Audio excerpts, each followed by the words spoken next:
ကဲရှေးဟောင်းစာပေဒီထဲမှာတခါတလေအလုံးနဲ့နေတဲ့စိတ်ပိုင်းဆိုင်ရာနံပိုင်းဆိုင်ရာအမှန်တရားတွေကိုရှင်းပြဖို့ဆိုရင်တကယ်ကိုအန်ပြောတုံလို့ဆရာကောင်းတဲ့လက်တွေ့ဘဝဥပမာတွေကိုသုံးလိရှိတာကျွန်တော်တို့တွေ့ရပါတယ်ဒီကနေ့ကျွန်တော်တို့ရဲ့ရှင်းလင်းတင်ပြချက်မှာတော့ BC 800စုကရှေးဟောင်းပုံရင်တစ်ခုကိုခြေခံပြီးချွင်းချက်မရှိအချစ်ဆိုတာတကယ်တော့ပါလဲလူသားတွေရဲ့သဘောတဘာဝကတော့ဘလို့ရှိနေလဲဆိုတာကိုအတူတကွလေ့လာသွားကြပါမယ်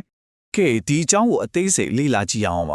ဂျင်းမစာသားတွေမှာကြည့်လိုက်ရင် Prophet Hosea ကိုတွားပြီးပြည်တင်စာမတူရောက်ကိုမြားဖြစ်သိမ့်ပိုက်လို့ဆိုပြီးလုံးဝကိုမျောလင်းမထားတဲ့အမိန့်တစ်ခုပေးခဲ့တာတွေ့ရပါတယ်စဉ်းစားကြည့်ပါကိုကျင့်တရားအဖြစ်ကင်းစင်ရမယ်လို့တတ်မှတ်ခံထားရတဲ့ Prophet တစ်ပါးကိုဒီလိုအမိန့်မျိုးပေးတယ်ဆိုတာဒါမှဇလန်တဖို့တော့လုံးဝမဟုတ်ပါဘူးဒါသစ္စာဖောက်ဖျက်မှုနဲ့ပြန်လဲကဲတင်ခြင်းကိုအသက်ဝင်စွာတင်စားထားတဲ့ဇလန်တဖို့ကြီးအစပြုရပဲဖြစ်ပါတယ်အပိုင်းတစ်အနေနဲ့အတွင်းပိုင်းကနေဆိုးရွားစွာပိုပွဲနေတဲ့အတိုင်းပြီးဒါမှမဟုတ်အကျင့်စာလိုက်တာကြားဆင်မှုအကြောင်းကိုကြည့်ရအောင်ပါဒီလိုထူးဆန်းတဲ့အိမ်ထောင်ရဲကိုအပြည့်အဝနားလည်ဖို့ဆိုရင်အဲ့ဒီခေတ်က prophet ကြီးနေထိုင်ခဲ့တဲ့ပြည့်စည်နေတဲ့လူဖွဲ့စည်းအကြောင်းကိုအရင်ကနားလည်ဖို့လိုပါတယ်အချိန်ကာလကတော့ BC 950ကနေ920ဝန်းကျင်ချစ်ပြီးမြောက်ပိုင်း Israel နိုင်ငံရဲ့အခြေတွေပေါ့မျက်နှာပြင်မှာတွေ့ရတဲ့အတိုင်းဘီရင်ချေရိုဖောင်နစ်ဂျေခေတ်မှာအပေါ်ရန်ကြည့်ရင်ဒါစီးပွားရေးတွေတိုးတက်နေတယ်ကြောက်စစ်အိမ်ကြီးတွေစင်ဆွဲကိုတင်နေနဲ့ပြည့်စုံကြွားနေတယ်လို့ထင်ရပါတယ်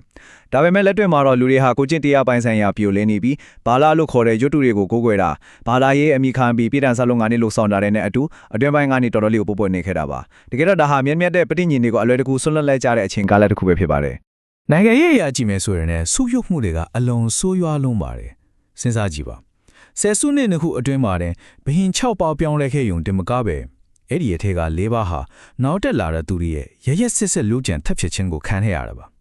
ဒါတိုင်းပြည်ရဲ့မတည်ငြိမ်မှုနဲ့အချင်းစာရိတာဘလောက်အထိပြက်ပြားနေလဲဆိုတာကိုအထင်ရှားသက်သေပြနေတာပဲဖြစ်ပါတယ်ဒီတော့အပိုင်းနှစ်ကိုဆက်သွားအောင်ပါသစ္စာဖောက်ခံရခြင်းရဲ့နာကျင်မှုဒီလိုရှုပ်ထွေးနေတဲ့အခြေအနေမှာ Prophet Hosea နဲ့ကိုမာရော့ရဲ့အိမ်ထောင်ယူဆက်လန်းလေးဟာလမ်းလွယ်နေတဲ့လူမျိုးတော်နဲ့ဖျားသခင်ကြားကဆက်ဆံရေးကိုအသက်ဝင်စွာတရုပ်ဖော်ပြထားနေတဲ့ဥပမာတစ်ခုဖြစ်လာပါတယ်တကယ်ကိုစိတ်ဝင်စားစရာခေါင်းပလာကတော့သူတို့ရဲ့ကလေး၃ယောက်ကိုပေးထားတဲ့နာမည်ရဲ့အတိပဒေတွေပါပဲပထမတယောက်ဖြစ်တဲ့ Jezreel ဆိုတာကဖျားသခင်ကကွဲလွန်စေတယ်လို့အတိပ္ပယ်ရပြီးအဖေပေးခြင်းကိုကိုစားပြုပါတယ်ဒုတိယတယောက်လိုရူဟာမဆိုတာကချစ်ချင်းမြတ်တော့မခံရသူတဲ့တတိယတယောက်လိုအမ်မီဆိုတာကကြတော့ငါဤလူမျိုးမဟုတ်လို့အတိပ္ပယ်ရပါတယ်ဆိုတော့ဒီနာမည်တွေဟာနှစ်ဦးနှစ်ဖက်သဘောတူထားတဲ့မြင့်မြတ်တဲ့ပဋိညာဉ်တွေဘလောက်အထိဆိုဆိုရရပလက်စီသောပြီလဲဆိုတာကိုကြိုတင်နေမိဖျားနေရပဲဖြစ်ပါတယ်ညီမြတ်စာသားရဲ့ထဲမှာလေလာကြည့်ရင် prophet ရဲ့ပုဂ္ဂိုလ်ရေးဆိုင်ရာလက်လုံးကွဲကြမှုနဲ့ဖျားသခင်ရဲ့ဝမ်းနည်းကြေကွဲမှုတွေကိုအလွန်ပညာသားပါရောရှက်ရေးသားထားတာကိုတွေ့ရပါတယ်။ဘာဖြစ်လို့လဲဆိုတော့တကယ်ပေတနာရှင်ကိုမေးလျော်ပြီ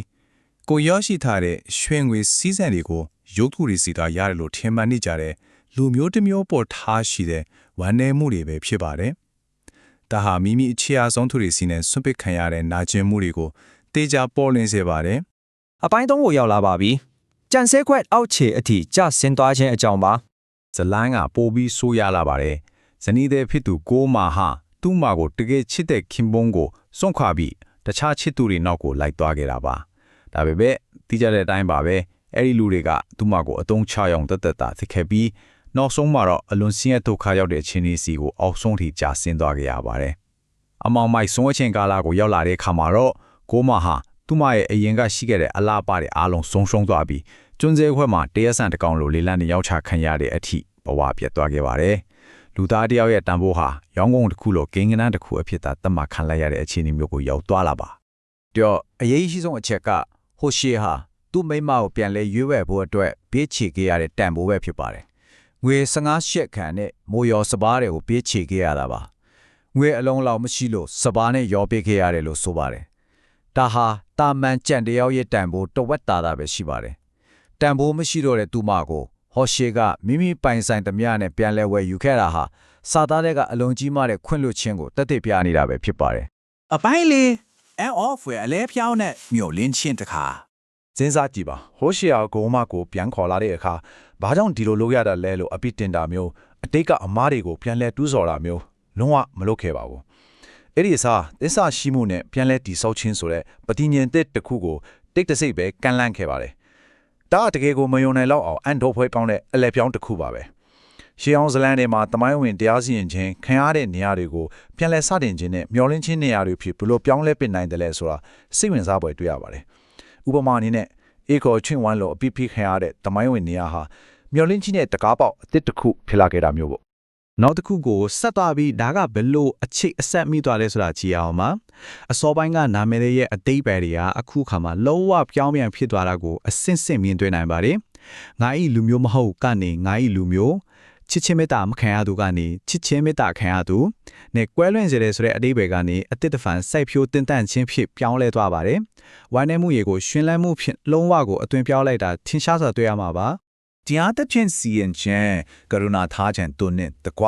တင်းကိုထာဝရစစ်ဆက်မယ်လို့အခိုင်အမာဆိုထားတာကိုတွေ့ရပါတယ်။ဒါမှလူသားတွေရဲ့ဒီခံနိုင်စွမ်းနဲ့ခွင့်လွှတ်နိုင်စွမ်းဆိုတာအတိုင်းအတာတစ်ခုအထီးတာကန့်သက်ချက်ရှိတာကျွန်တော်တို့အသိပါပဲ။ဒါပေမဲ့ဒီရေမြစ်ဇာတာကတော့တစ္ဆဖောက်ခံရပေမဲ့လည်းရောပါမသွားတဲ့ခိုင်မာတဲ့မေတ္တာတရားအကြောင်းကိုကောင်းစွာနိုင်ရှင်ပြသထားတာပဲဖြစ်ပါတယ်။အပိုင်းနာယနေ့ခေတ်ပက်တင်တာများနဲ့ခေတ်တိရုပ်တုများ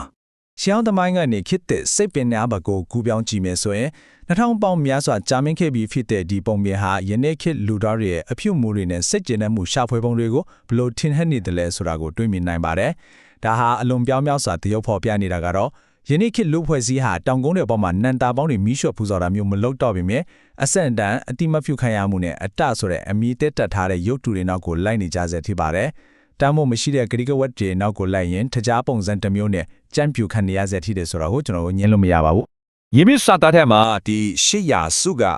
ဂျင်းဇေကွက်ကဝယ်ယူမှုဖြစ်စဉ်ကို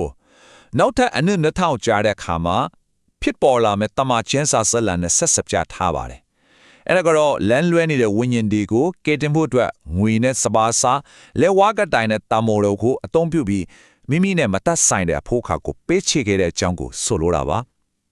ဘာသာရေးမြင်မပါပဲရေမြစ်စာသားရဲ့ခိုင်မာတဲ့နိုင်ရှင်တင်ပြချက်ကိုကျွန်တော်တို့ဒီမှာထင်ထင်ရှားရှားတွေ့မြင်ရပါတယ်။ကဲဒီရှင်းလင်းတင်ပြချက်ကိုနေကုန်းချုပ်ရရင်ရေမြစ်စာသားကနေပေးခြင်းတဲ့အနက်ဆိုင်ခုံမိခုံတစ်ခုကြံရက်ခဲ့ပါတယ်။အဲ့ဒါကတော့လူသားတွေဟာမိမိကိုအိမ်ပြောင်းခွင့်ပြုဖို့အစင်သင်ဖြစ်နေပြီလားဆိုတာပါပဲ။ချွင်းချက်မရှိတဲ့အချစ်နဲ့ပြန်လဲကဲတင်ရဲ့အခိုင်မာတဲ့သဘောတဘာဝကိုတွေးတောဆင်ရင်ဒီကနေ့ရှင်းလင်းတင်ပြချက်ကိုဒီမှာပဲရန်နာခွင့်ပြုပါ။အားလုံးပဲရှေ့ဆက်ပြီးပုံမလေးလာရှာဖွေလို့စိတ်ที่နှိုးကြလာလိမ့်မယ်လို့ယုံကြည်ပါတယ်